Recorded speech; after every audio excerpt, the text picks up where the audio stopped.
so glad to be with you to share this wonderful download. I'm hoping that it will support you in your understanding of who you are in reference to your divine creator and that power that you have right there within you that's been given to you and gifted to you. That Christ consciousness that we are all developing so that we can become our own saviors in every given moment, so that we can find the answers to our own problems and issues, be it finance, be it health, be it in relationships, be it in business, and that we are utilizing the God power that is within us in beautiful and positive ways to benefit ourselves and to benefit others. And then if we misuse it, that we can use that Christ consciousness to save ourselves from the creations that we no longer want and to create something new in its way. In other words, redeeming ourselves, using that redemptive Christ consciousness to undo what we've made when we don't want it anymore, when we decided that it's a problem now. We can redeem it, redeem ourselves, and create anew. How exciting is that?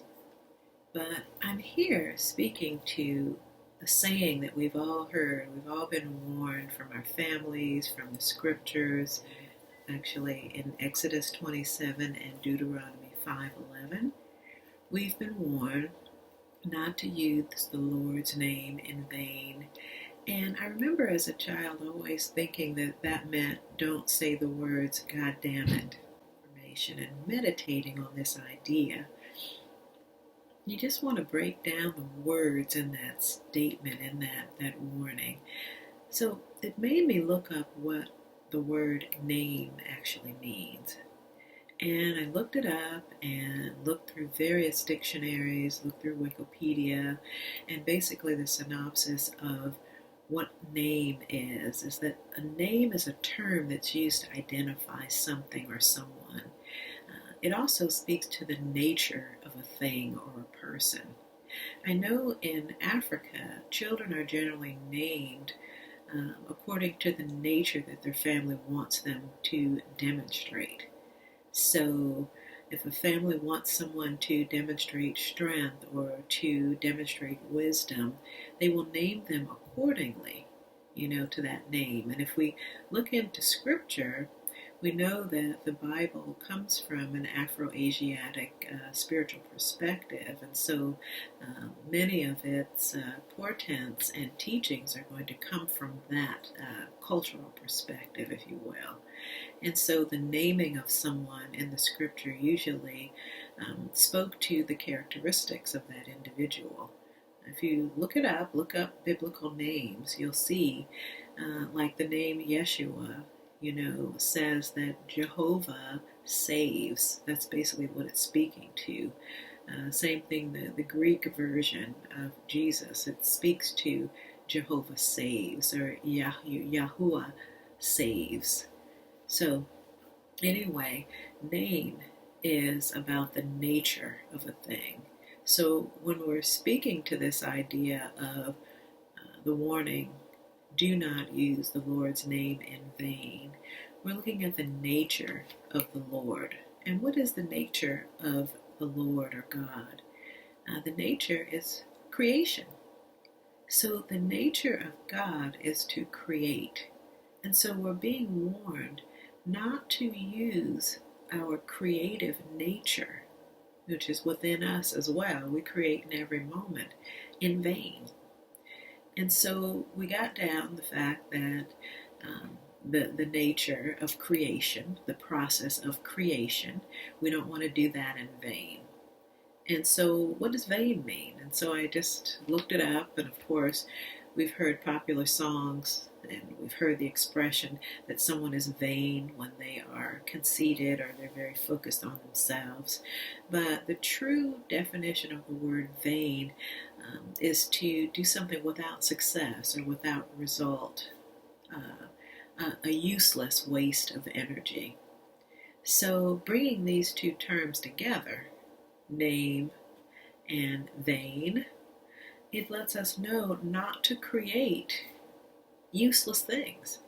Do not create or use this creative power that we have within us, this God power within us, for useless things and useless ways. And so if we're going to speak about ourselves with the I am principle, that is how we use this God power of creation within us. That whatever we put after I am is what we become. Now the same is true that when we're speaking of other people, how are we conjugating this word to be, the verb to be, when we're speaking in reference to someone else? We are saying he is, she is, they are.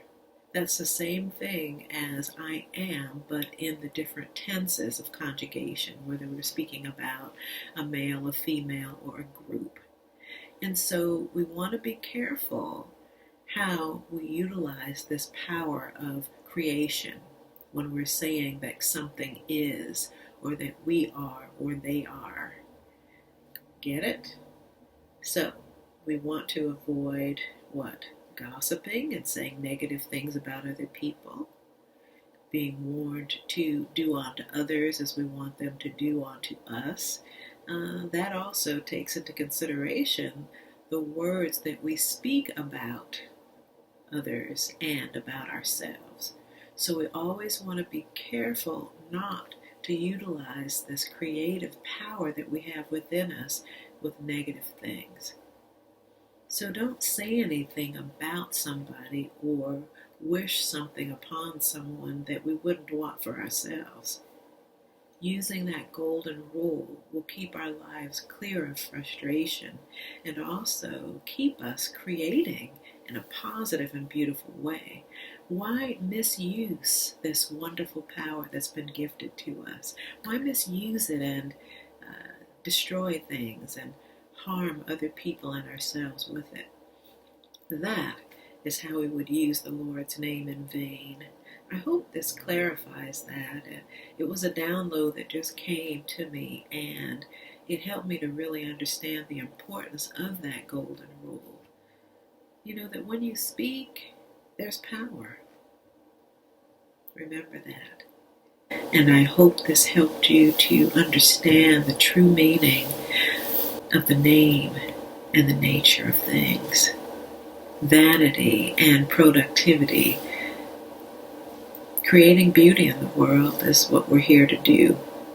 Creating healing and finding the answers to our problems through the Christ consciousness that's been gifted to us. It's time to wake up and get our heads together first so that our ass will definitely follow in a good way. Until next time, peace and blessings.